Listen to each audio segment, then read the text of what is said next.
지난주 대통령의 국정 브리핑과 기자회견을 보며 동화 속 벌거벗은 임금님이 현실에 존재한다면 딱 저런 모습이 아닐까 하는 생각이 들었습니다. 달나라에 살고 계신 것도 아닌데 도대체 누구에게 어떤 보고를 받기에 저렇게 국민의 눈높이와 한참 떨어진 인식을 할 수 있는 것인지 의문입니다. 많은 국민께서는 작금의 현실을 대하면서 사실상 무정부 상태 아니냐는 한탄을 하고 계십니다. 위기를 모르는 것이 가장 큰 위기라고 했습니다. 대통령이 위기라는 자각도 없고 문제 해결 의지도 없습니다. 대통령과 정부가 제 역할을 전혀 하지 못하고 있는 지금 피해를 보고 있는 것은 국민입니다. 국회라도 나서서 국정을 바로 잡아야 합니다. 위기 앞에 국회가 제 역할을 하지 않는다면 대한민국은 회복 불능의 길로 접어들 수밖에 없습니다. 대통령의 폭주에 민주주의가 무너지고 일상이 위협받는 시대에 국회가 나라와 국민의 삶을 지키는 든든한 버팀목이 되어야 합니다. 정부의 실정을 견제하고 국민이 더 나은 삶을 누리도록 하는 것이 국회가 해야 할 역할입니다. 엊그제 11년 만에 여야 대표회담이 열렸습니다. 다소 아쉬움은 있지만 실종된 정치를 복원하기 위한 국회 차원의 노력이 시작되었다는 점에서 긍정적으로 생각합니다. 여야가 대표회담에서 논의된 내용을 토대로 민생 회복과 위기 극복을 위한 구체적이고 실질적인 노력을 이어가야 합니다. 그것이 국민에 대한 도리입니다. 우선 시급한 민생 문제 해결을 위해 다음과 같이 제안합니다. 첫째, 의료 대란 해결을 위한 여야의 비상협의체를 제안합니다. 지금 이 순간에도 환자들이 응급실을 찾아 뺑뺑이를 돌고 있습니다. 응급의료 시스템이 사실상 붕괴되고 있는 절체절명의 상황입니다. 체면을 따지거나 여야를 가릴 때가 아닙니다. 국민의 생명을 지키고 의료 시스템의 붕괴를 막기 위한 대책을 신속하게 마련해야 합니다. 여야가 머리를 맞대고 의료계와 정부도 참여해 사회적 대타협을 끌어내야 합니다. 시급한 의료대란 사태 해결 방안부터 중장기적 의료개혁 방안까지 열어놓고 대화하는 것이 유일한 해법이라는 점에 모두가 공감할 거라 생각합니다. 국민의 생명을 볼모로 잡고 고집 피울 때가 아닙니다. 국민의 생명과 안전을 지키는 일에 대통령과 정부도 동참하기를 촉구합니다. 둘째, 내수 경기 진작에 총력을 기울여야 합니다. 대통령의 확신과 달리 우리 경제는 저성장의 늪에서 벗어나지 못하고 있습니다. 모두가 아는 것처럼 심각한 내수 경기 부진이 가장 큰 원인입니다. 물을 퍼 올리려면 한 바가지 마중물을 넣어야 하는 법입니다. 민생회복지원금과 지역사랑 상품권 확대 발행이 내수경기 회복의 마중물입니다. 사용기한이 정해진 지역사랑 상품권을 전 국민에게 지급하면 소비가 일어나고 매출이 늘어나 지역경제와 골목상권이 살아나고 세수 확보에도 도움이 됩니다. 지역사랑 상품권 확대 발행 또한 적은 예산으로 큰 효과를 볼 수 있는 정책입니다. 소비자와 자영업자, 소상공인들에게 환영받는 검증된 정책입니다.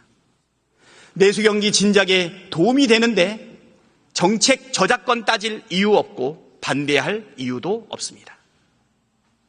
마음에 들지 않는다면 정부와 여당이 더 나은 대책을 내놓으면 됩니다. 민주당은 언제든 민생경제 회복에 협력할 준비가 되어 있습니다. 정부와 여당의 전향적인 입장 변화를 촉구합니다. 셋째, 딥페이크 범죄의 근절과 피해자 보호에 속히 나서야 합니다. 인공지능 기술을 활용한 딥페이크 범죄 피해가 막심합니다. 수많은 피해자들과 국민께서 불안에 떨고 있습니다. 신속한 수사와 강력한 처벌도 중요하지만 범죄 예방과 피해자 보호 등 근본적 대책 마련이 시급합니다. 여야가 제도적 보완 방안을 마련해 공감대를 이룬 만큼 입법에 속도를 내겠습니다. 정부도 삭감한 관련 예산을 다시 복구해야 합니다. 국민의힘도 관련 예산 복원과 입법에 적극 동참하길 기대합니다. 넷째, 실종된 공정의 가치 회복에 나서야 합니다. 가난은 참아도 불공정은 못 참는다는 말이 있습니다. 서울대학교 보건대학원의 유명순 교수 연구팀에 따르면 우리나라 성인 중 절반 가까운 49.2%가 중간 수준 이상의 울분 상태를 경험하고 있다고 합니다. 주목할 대목은 울분을 유발하는 주요 요인이 사회적 불공정이라는 점입니다. 불공정한 사회는 국민의 정신건강에도 큰 위협을 끼치고 있습니다. 공정과 상식을 바로 세우는 것은 그래서 민생과 직결됩니다. 권력이 있어도 잘못했으면 처벌받는 것이 공정이고 상식입니다. 순직 해병대원 특검법과 김건희 특검법은 공정과 상식을 바로 세우기 위한 대표적인 법안입니다. 죄를 지었기 때문에 특검을 반대하는 것이라던 대통령이 특검을 거부하고 특검을 거부하는 자가 범인이라던 국민의힘이 특검을 반대하는 것을 납득할 국민이 몇이나 되겠습니까? 대통령 배우자라는 이유로 제대로 된 수사는커녕 황제 조사를 받으며 면죄부를 받는 것은 누가 봐도 공정하지 않습니다. 주가 조작, 명품 백수수, 고속도로 특혜, 국정농단 같은 대통령 배우자의 범죄 의혹이 태산처럼 쌓여 있는데 그대로 놔두고서 정상적인 국정 운영은 불가능합니다. 해병대원의 억울함을 풀고 수사 외압의 실체적 진실을 밝히는 것은 정쟁이 아니라 정의 실현입니다. 국민 절대다수가 지지하고 있는 특검법을 반대하는 것이 정쟁입니다.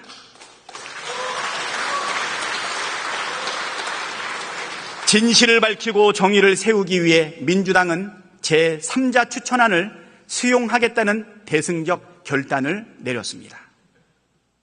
이제 한동훈 대표가 국민과의 약속을 지킬 차례입니다. 검찰 개혁도 법치를 바로 세우고 권력 사유화를 막기 위한 필수 과제입니다. 21대 국회에서 검찰 개혁을 완수하지 못한 후과가 너무 큽니다. 군사 독재 정권 시절 정치 군인이 차지했던 자리를 정치 검사들이 꿰차고 나라를 좌지우지하고 있습니다. 정치적 중립성을 지켜야 될 검찰이 정치 권력으로 군림하며 유검무죄, 무검유죄의 세상을 만들었습니다. 검찰개혁을 신속하게 완수하는 것이 국민과 나라를 위한 길입니다.